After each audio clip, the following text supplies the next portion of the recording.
شروع اللہ کا نام لے کر جو بڑا مہربان نہایت رحم والا ہے۔ یاسین، حکمت بھرے قرآن کی قسم، تم یقیناً پیغمبروں میں سے ہو، بالکل سیدھے راستے پر۔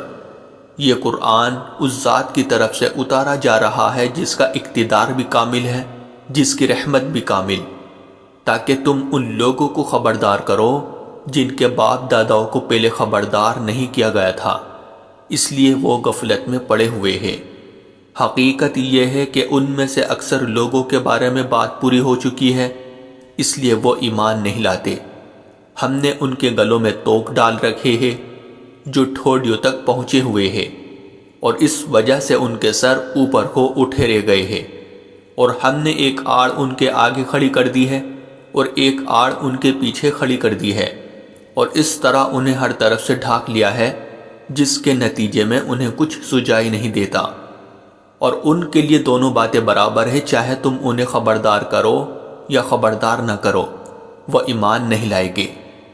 تم تو صرف ایسے شخص کو خبردار کر سکتے ہو جو نصیحت پر چلے اور خدا رحمان کو دیکھے بغیر اس سے ڈرے۔ چنانچہ ایسے شخص کو تم مغفرت اور باعزت اجر کی خوشخبری سنا دو۔ یقیناً ہم ہی مردوں کو زندہ کریں گے، اور جو کچھ عمل انہوں نے آگے بھیجے ہیں ہم ان کو بھی لکھتے جاتے ہیں، اور ان کے کاموں کے جو اثرات ہیں ان کو بھی، اور ہم نے ایک واضح کتاب میں ہر چیز کا پورا احاطہ کر رکھا ہے۔ اور اے پیغمبر، تم ان کے سامنے ایک بستی والوں کی مثال پیش کرو جب ان کے پاس رسول آئے تھے۔ جب ہم نے ان کے پاس شروع میں 2 رسول بھیجے تو انہوں نے دونوں کو جھٹلا دیا، پھر ہم نے ایک تیسرے کے ذریعے ان کی تائید کی، اور ان سب نے کہا کہ یقیناً جانو ہمیں تمہارے پاس رسول بنا کر بھیجا گیا ہے۔ انہوں نے کہا تمہاری حقیقت اس کے سوا کچھ بھی نہیں ہے کہ تم ہم جیسے ہی آدمی ہو، اور خدا رحمان نے کوئی چیز نازل نہیں کی ہے، اور تم سراسر جھوٹ بول رہے ہو۔ ان رسولوں نے کہا ہمارا پروردگار خوب جانتا ہے کہ ہمیں واقعی تمہارے پاس رسول بنا کر بھیجا گیا ہے، اور ہماری ذمہ داری اس سے زیادہ نہیں ہے کہ صاف صاف پیغام پہنچا دے۔ بستی والوں نے کہا ہم نے تو تمہارے اندر نحوست محسوس کی ہے، یقین جانو اگر تم باز نہ آئے تو ہم تم پر پتھر برسائیں گے، اور ہمارے ہاتھوں تمہیں بڑی دردناک سزا ملے گی۔ رسولوں نے کہا تمہاری نحوست خود تمہارے ساتھ لگی ہوئی ہے، کیا یہ باتیں اس لیے کر رہے ہو کہ تمہیں نصیحت کی بات پہنچائی گئی ہے؟ اصل بات یہ ہے کہ تم خود حد سے گزرے ہوئے لوگ ہو۔ اور شہر کے پرلے علاقے سے ایک شخص دوڑتا ہوا آیا، اس نے کہا اے میری قوم کے لوگوں، ان رسولوں کا کہنا مان لو، ان لوگوں کا کہنا مان لو جو تم سے کوئی اجرت نہیں مانگ رہے، اور وہ صحیح راستے پر ہے۔ اور بھلا میں اس ذات کی عبادت کیوں نہ کروں جس نے مجھے پیدا کیا ہے، اور اسی کی طرف تم سب کو واپس۔ بھلا کیا اسے چھوڑ کر میں ایسوں کو معبود مانوں کہ اگر خدا رحمان مجھے کوئی نقصان پہنچانے کا ارادہ کر لے تو ان کے سفارش میرے کسی کام نہ آئے، اور نہ وہ مجھے چھڑا سکے۔ اگر میں ایسا کروں گا تو یقیناً میں کھلی گمراہی میں مبتلا ہو جاؤں گا۔ میں تو تمہارے پروردگار پر ایمان لا چکا، اب تم بھی میری بات سن لو۔ آخر کار بستی والوں نے اس کو قتل کر دیا، اور اللہ کی طرف سے اس سے کہا گیا کہ جنت میں داخل ہو جاؤ۔ اس نے جنت کی نعمتیں دیکھ کر کہا کہ کاش میری قوم کو معلوم ہو جائے کہ اللہ نے کس طرح میری بخشش کی ہے اور مجھے باعزت لوگوں میں شامل کیا ہے۔ اور اس شخص کے بعد ہم نے اس کی قوم پر آسمان سے کوئی لشکر نہیں اتارا، اور نہ ہمیں اتارنے کی ضرورت تھی۔ وہ تو بس ایک ہی چنگھاڑ تھی جس سے وہ ایک دم بجھ کر رہ گئے۔ افسوس ہے ایسے بندوں کے حال پر، ان کے پاس کوئی رسول ایسا نہیں آیا جس کا وہ مذاق نہ اڑاتے رہے ہو۔ کیا انہوں نے نہیں دیکھا کہ ان سے پہلے ہم کتنی قوموں کو اس طرح ہلاک کر چکے ہیں کہ وہ ان کے پاس لوٹ کر نہیں آتے؟ اور یہ جتنے لوگ ہیں ان سبھی کو اکٹھا کر کے ہمارے سامنے حاضر کیا جائے گا، اور ان کے لیے ایک نشانی وہ زمین ہے جو مردہ پڑی ہوئی تھی، ہم نے اسے زندگی عطا کی، اور اس نے غلہ نکالا جس کی خوراک یہ کھاتے ہیں۔ اور ہم نے اس زمین میں کھجوروں اور انگوروں کے باغ پیدا کیے، اور ایسا انتظام کیا کہ اس میں سے پانی کے چشمے پھوٹ نکلے تاکہ یہ اس کی پیداوار میں سے کھائے، حالانکہ اس کو ان کے ہاتھوں نے نہیں بنایا تھا، کیا پھر بھی یہ شکر نہیں کرے گے؟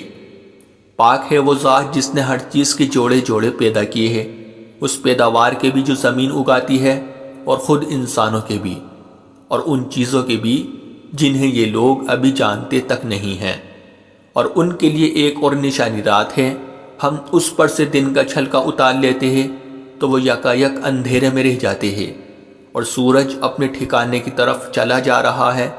یہ سب اس ذات کا مقرر کیا ہوا نظام ہے جس کا اقتدار بھی کامل ہے، جس کا علم بھی کامل، اور چاند ہے کہ ہم نے اس کی منزل ناپ تول کر مقرر کر دی ہے، یہاں تک کہ وہ جب ان منزلوں کے دورے سے لوٹ کر آتا ہے تو کھجور کی پرانی ٹہنی کی طرح پتلا ہو کر رہ جاتا ہے۔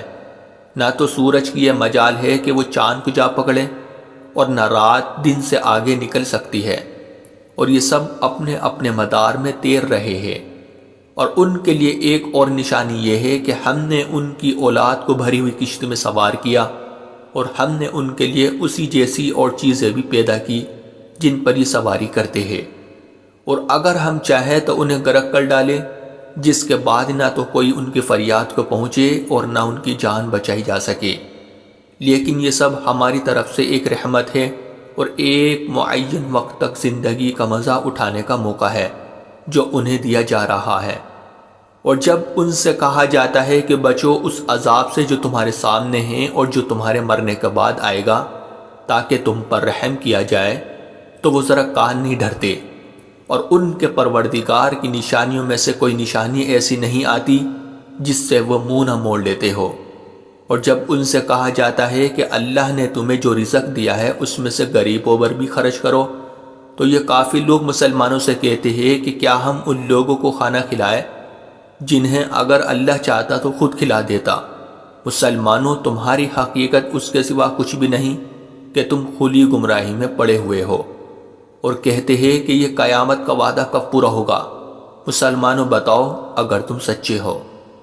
دراصل یہ لوگ بس ایک چنگھاڑ کا انتظار کر رہے ہیں جو ان کی اجت بازی کے عین درمیان انہیں آ پکڑے گی، پھر نہ یہ کوئی وصیت کر سکے گی اور نہ اپنے گھر والوں کے پاس لوٹ کر جا سکے گی، اور سور پھونکا جائے گا تو یکایک یہ اپنی قبروں سے نکل کر اپنے پروردگار کی طرف تیزی سے روانہ ہو جائے گے۔ کہے گے کہ ہے ہماری کمبختی، ہمیں کس نے ہمارے مرکز سے اٹھا کھڑا کیا ہے؟ جواب ملے گا کہ یہ وہی چیز ہے جس کا خدا رحمان نے وعدہ کیا تھا اور پیغمبروں نے سچی بات کہی تھی، اور کچھ نہیں، بس ایک زور کی آواز ہوگی جس کے بعد یہ سب کے سب ہمارے سامنے حاضر کر دیے جائے گے۔ چنانچہ اس دن کسی شخص پر کوئی ظلم نہیں ہوگا، اور تمہیں کسی اور چیز کا نہیں بلکہ انہی کاموں کا بدلہ ملے گا جو تم کیا کرتے تھے۔ جنت والے لوگ اس دن یقیناً اپنے مشغلے میں مگن ہوگے، اور وہ ان کی بیویاں گھنے سایوں میں آرام دانشتوں پر ٹیک لگائے ہوئے ہوگے۔ وہاں ان کے لیے میوے ہوگے اور انہیں ہر وہ چیز ملے گی جو وہ منگوائے گے۔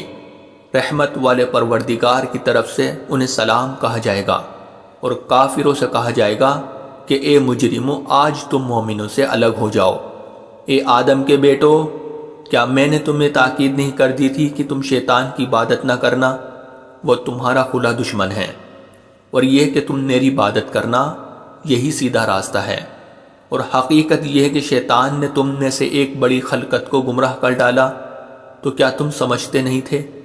یہ ہے وہ جہنم جس سے تمہیں ڈرایا جاتا تھا، آج اس میں داخل ہو جاؤ کیونکہ تم کفر کیا کرتے تھے۔ آج کے دن ہم ان کے منہ پر مہر لگا دیں گے، اور ان کے ہاتھ ہم سے بات کریں گے، اور ان کے پاؤں گواہی دیں گے کہ وہ کیا کمائی کیا کرتے تھے۔ اور اگر ہم چاہیں تو یہیں دنیا میں ان کی آنکھیں مل یا میٹ کر دے، پھر یہ راستے کی تلاش میں بھاگے پھرے، لیکن انہیں کہاں کچھ سجائی دے گا۔ اور اگر ہم چاہیں تو ان کی اپنی جگہ پر بیٹھے بیٹھے ان کی صورتیں اس طرح مسخ کر دے کہ یہ نہ آگے بڑھ سکے۔ اور ہم جس شخص کو لمبی عمر دیتے ہیں اسے تخلیقی اعتبار سے الٹ ہی دیتے ہیں، کیا پھر بھی انہیں عقل نہیں آتی؟ اور ہم نے اپنے ان پیغمبروں کو نہ شاعری سکھائی ہے اور نہ وہ ان کے شایان شان ہیں۔ یہ تو بس ایک نصیحت کی بات ہے، اور ایسا قرآن جو حقیقت کو کھول کھول کر بیان کرتا ہے تاکہ ہر اس شخص کو خبردار کرے جو زندہ ہو، اور تاکہ کفر کرنے والوں پر حجت پوری ہو جائے۔ اور کیا انہوں نے یہ نہیں دیکھا کہ ہم نے اپنے ہاتھوں کی بنائی ہوئی چیزوں میں سے ان کے لیے موشی پیدا کیے اور یہ ان کے مالک بنے ہوئے ہیں، اور ہم نے ان موشیوں کو ان کے قابو میں دے دیا ہے، چنانچہ ان میں سے کچھ وہ ہیں جو ان کی سواری بنے ہوئے ہیں اور کچھ وہ ہیں جنہیں یہ کھاتے ہیں، نیز ان کو ان موشیوں سے اور بھی فائدہ حاصل ہوتے ہیں اور پینے کی چیزیں ملتی ہیں، کیا پھر بھی یہ شکر نہیں بجا لائے گے؟ اور انہوں نے اللہ کو چھوڑ کر اس امید پر دوسرے خدا بنا رکھے ہیں کہ انہیں ان سے مدد ملے، حالانکہ ان میں یہ طاقت ہی نہیں ہے کہ ان کی مدد کر سکے، بلکہ وہ ان کے لیے ایک ایسا مخالف لشکر بنے گے جسے قیامت میں ان کے سامنے حاضر کر لیا جائے گا۔ غرض اے پیغمبر ان کی باتیں تمہیں رنجیدہ نہ کرے، یقین جانو ہمیں سب معلوم ہے کہ کیا کچھ چھپاتے اور کیا کچھ ظاہر کرتے ہیں، اور کیا انسان نے یہ نہیں دیکھا کہ ہم نے اسے نطفے سے پیدا کیا تھا، پھر اچانک وہ خلم کھلا جھگڑا کرنے والا بنا۔ ہمارے بارے میں تو وہ باتیں بناتا ہے اور خود اپنی پیدائش کو بھلا بیٹھا ہے، کہتا ہے کہ ان ہڈیوں کو کون زندگی دے گا جبکہ وہ گل چکی ہوگی؟ کہہ دو کہ ان کو وہی زندگی دے گا جس نے انہیں پہلی بار پیدا کیا تھا، اور وہ پیدا کرنے کا ہر کام جانتا ہے۔ وہی ہے جس نے تمہارے لیے سرسبز درخت سے آگ پیدا کر دی ہے، پھر تم ذرا سی دیر میں اس سے سلگانے کا کام لیتے ہو۔ بھلا جس ذات نے آسمانوں اور زمین کو پیدا کیا ہے، کیا وہ اس بات پر قادر نہیں ہے کہ ان جیسوں کو دوبارہ پیدا کر سکے؟ کیوں نہیں، جبکہ وہ سب کچھ پیدا کرنے کی پوری مہارت رکھتا ہے۔ اس کا معاملہ تو یہ ہے کہ جب وہ کسی چیز کا ارادہ کر لے تو صرف اتنا کہتا ہے کہ ہو جا، بس وہ ہو جاتی ہے۔ غرض پاک ہے وہ ذات جس کے ہاتھ میں ہر چیز کی حکومت ہے، اور اسی کی طرف تم سب کو آخر کار لے جایا جائے گا۔